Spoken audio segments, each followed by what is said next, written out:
Volta à Espanha 2021, 18ª etapa, 163 quilômetros. A luta pela camisa vermelha se intensifica e a luta por conquistar uma vitória na Volta à Espanha se intensifica. Afinal de contas, nem todas as equipes conseguiram uma conquista, e para essas equipes, para as grandes equipes, para as equipes convidadas, é fundamental sair de uma grande volta com algum resultado positivo. Somado esse interesse ao interesse da classificação geral, a gente pode imaginar que, apesar das 4 montanhas com final em alta montanha, com trechos de 20% de inclinação, apesar dessas características, a intensidade da etapa foi brutal. Esse print, faltando 139 quilômetros dos 163, mostra a qualidade e o tamanho da fuga. Na fuga, tinha praticamente um ou mais representante de cada equipe do pelotão, incluindo as equipes que lutam pela classificação geral. Então, vocês imaginem qual é a confusão de rádio nesses primeiros 20, 25 quilômetros. Por quê? O pelotão, ele tem as equipes de classificação geral e as equipes que precisam tentar alguma coisa. No dia de hoje, praticamente todas as equipes estavam na frente. Mas a briga pela classificação geral faz com que equipes como Movistar, Jumbo-Visma, UAE, Bahrein Victorious, eles tenham que controlar a fuga para não ter ninguém da classificação geral e, ao mesmo tempo, tentar colocar algum ciclista na fuga.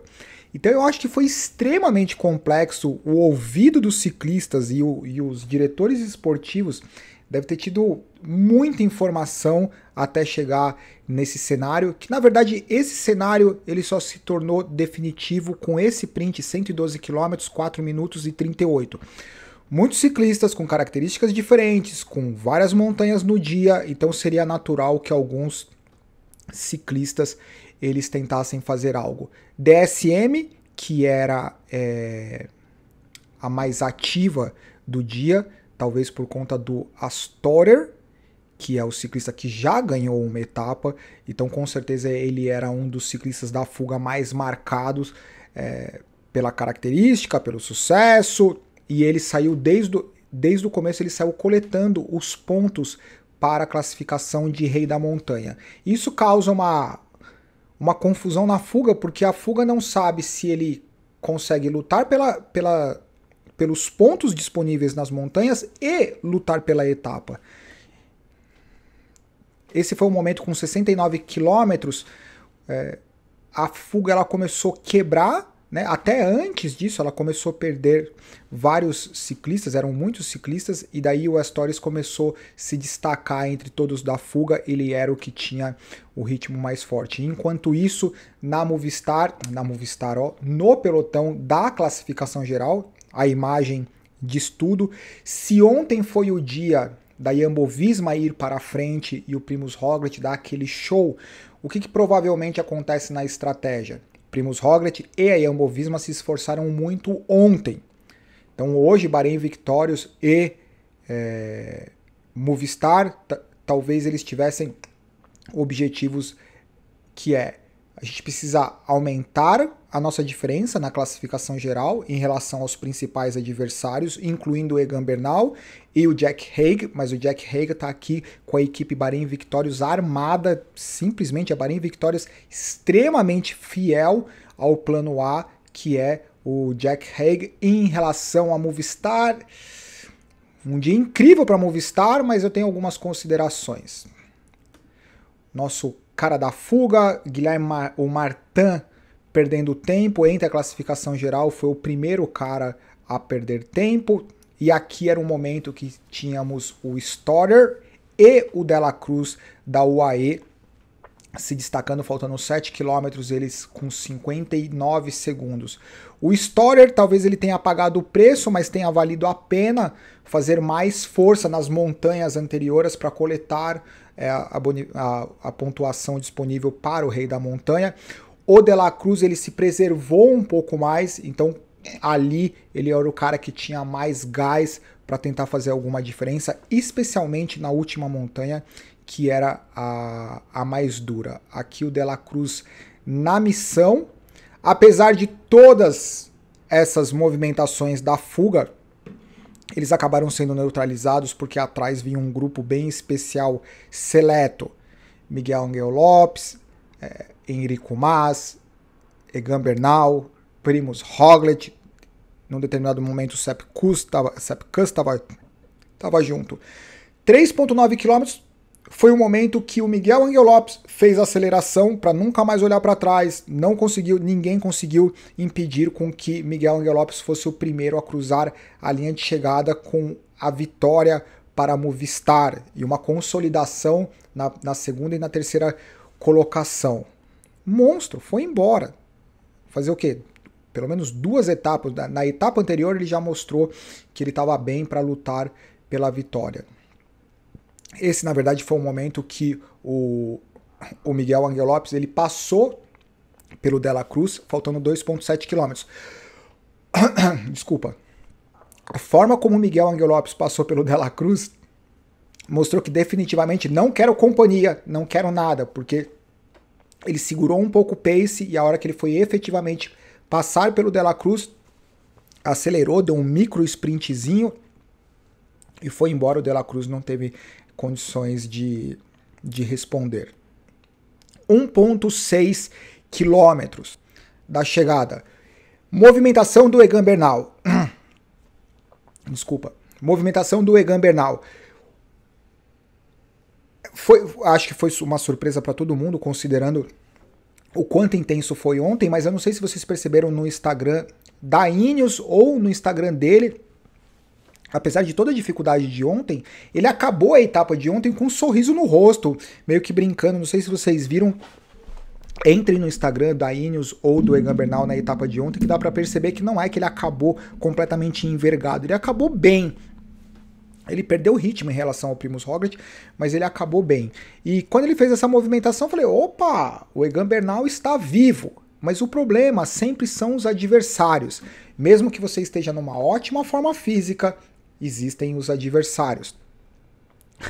Aqui é o Miguel Angel Lopes cruzando a linha de chegada, névoa total, não dá para ver absolutamente nada, mas podem acreditar, Miguel Angel Lopes da Movistar cruzou a linha de chegada em primeiro.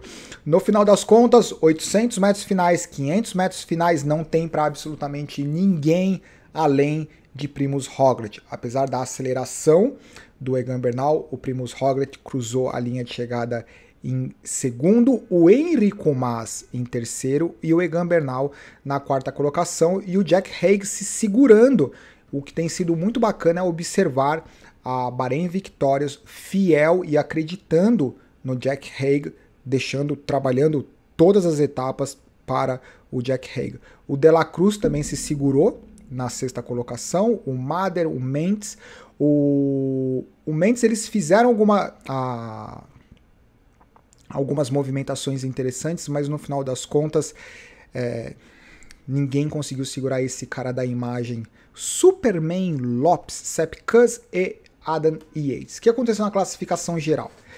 Primož Roglic continua com a camisa vermelha, com uma vantagem de 2 minutos e 30 do Enrico Mas. O grande beneficiado do dia, Miguel Angel Lopes, que agora ele está a 2,53 do Primož Roglic e apenas 23 segundos do Enrico Mas. E eles abriram, esses 3 primeiros colocados, eles têm uma situação, não dá para falar relativamente tranquila em grande volta, mas eles têm uma diferença substancial do quarto colocado, que é o Jack Haig.